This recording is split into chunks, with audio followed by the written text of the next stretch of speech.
1. What is libertarianism?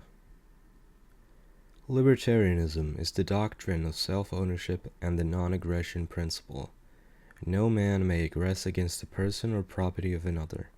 It affirms that all social relations must be voluntary and that coercion, whether by king, parliament, or majority vote, is a violation of justice. 2. What is meant by property? Property is just control over scarce resources acquired either by original appropriation, homesteading, voluntary exchange, or gift.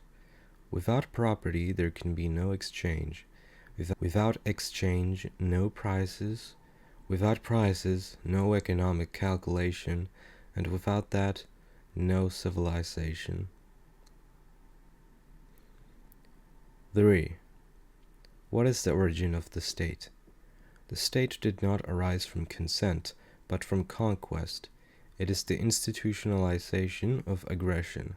The claim that some men may live by expropriating others under color of law. Its history is not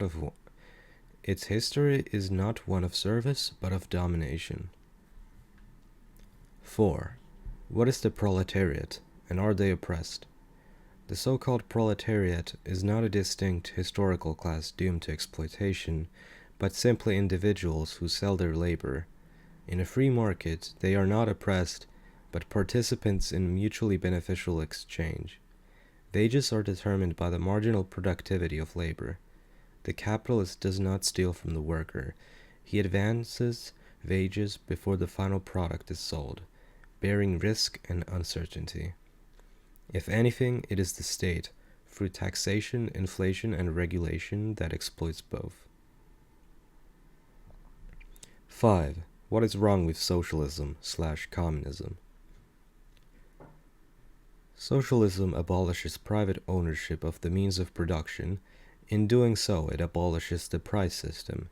Without prices for capital goods, economic calculation becomes impossible, and production descends into chaos. Planners cannot organize the economy rationally, since knowledge is dispersed among millions of individuals and cannot be decentralized. Any attempt to do so results not in order, but in blindness, production without direction, and waste without limit.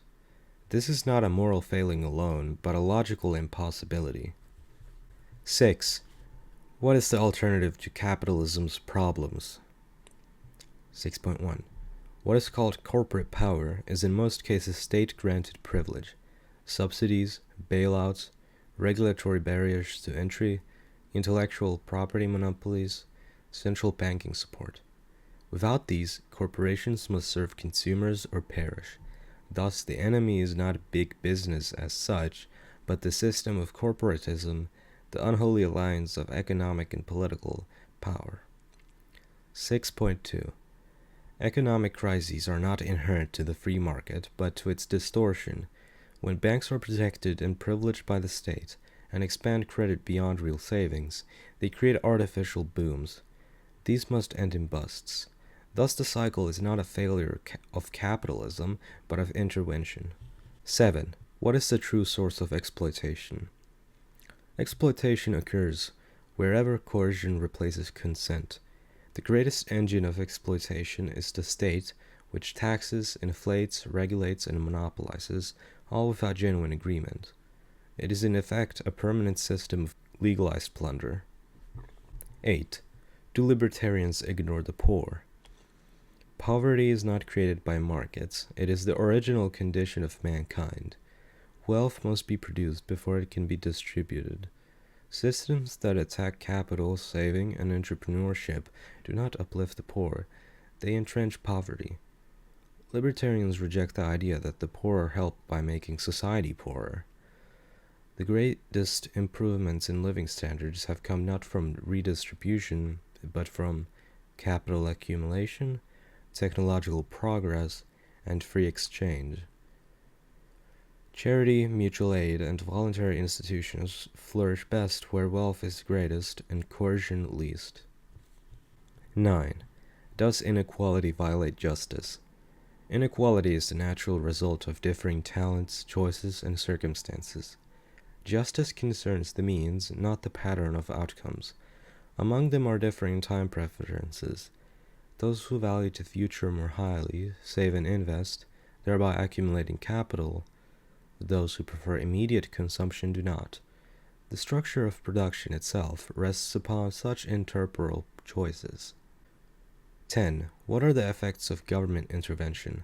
Intervention distorts prices, misallocates resources, and substitutes political discretion for voluntary cooperation, thereby reducing prosperity.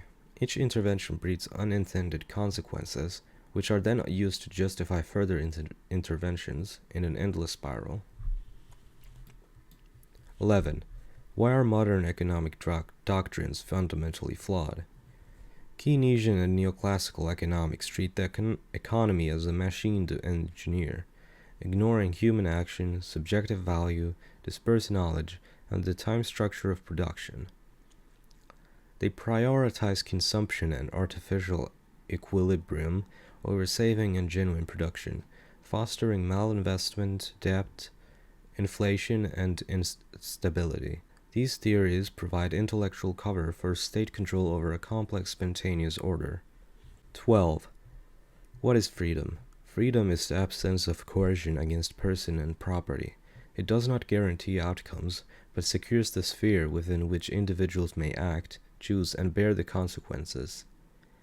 It consists of negative rights, the right not to be aggressed against, not positive claims to the labor or property of others.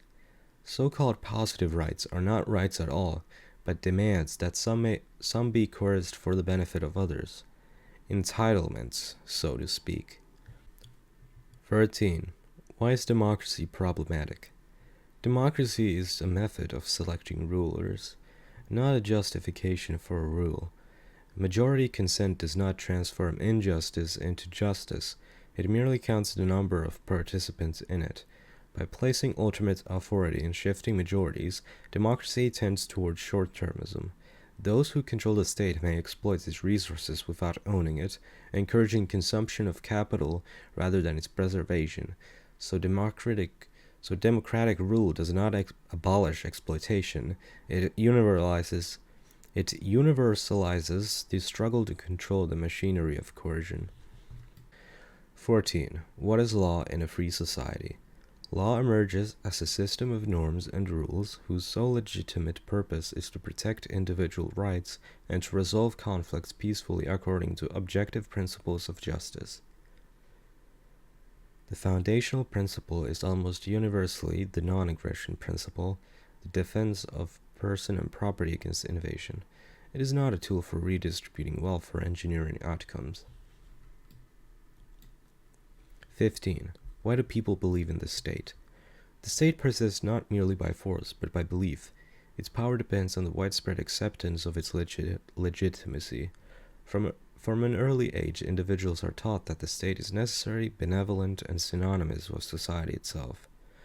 Through systems of public education, political rhetoric, and intellectual fashion, coercion is recast as cooperation and dependency as security. Many come to see the state not as an institution of expropriation, but as a guardian, because its costs are hidden, dispersed, and delayed, while its benefits are immediate and visible. Others support it out of interest. Those who gain from subsidies, protections, or positions within its apparatus have a direct stake in its expansion, so error and incentive reinforce one another. The state is sustained by a combination of mistaken ideas and a material advantage, each strengthening the other. Only when its moral legitimacy is questioned, and when individuals cease to regard coercion as justified, can its power begin to recede. 16. Why the right to keep and bear arms? Gun rights are one of the most fundamental and non-negotiable rights, because it sits at the intersection of several core libertarian principles. These include self-ownership, the non-aggression principle, natural rights, and the practical defense of all other liberties. An armed citizenry serves as the ultimate backstop against usurpation. 17. What is the role of the entrepreneur? Entrepreneurs are central drivers of economic progress, innovation, and societal prosperity in the free market system. The entrepreneur is the agent of adjustment who perceives opportunities, bears uncertainty, and reallocates resources towards more valued uses. So entrepreneurs are modern-day heroes because their voluntary actions create widespread benefits, unlike politicians or bureaucrats. 18. What about national defense and protection from foreign aggression? In a free society, defense would be provided by voluntary market-based institutions, private defense agencies, insurance companies, and mutual aid networks competing to protect clients and property. Historical examples: medieval Iceland's private law, merchant guilds' security, and theory show that monopoly states often provoke wars for revenue and power, while market providers have incentives for efficiency, deterrence, and avoiding unnecessary conflict. Aggression invites costly retaliation. Peace and trade become the profit-maximizing path. 19. How would law and dispute resolution function without a state monopoly? Law would arise from polycentric competing private arbitration firms and courts bound by reputation, contract, and the non-aggression principle. Disputes would be resolved through voluntary adjudication, with enforcement via ostracism, boycotts, insurance-linked security, or restitution-based agencies. This market for justice produces better, more adaptive law than centralized monopoly, which breeds corruption and injustice. 20. Pollution and externalities. Pollution is aggression against person and property, invasion of homesteaded air, water, land. In a free society, strict liability under tort law would hold polluters accountable via restitution or injunctions from private courts. Market incentives, property rights and resources, tradable rights, encourage prevention and innovation far better than bureaucratic regulation, which often shields cronies and creates moral hazard. 21. What is the desired outcome?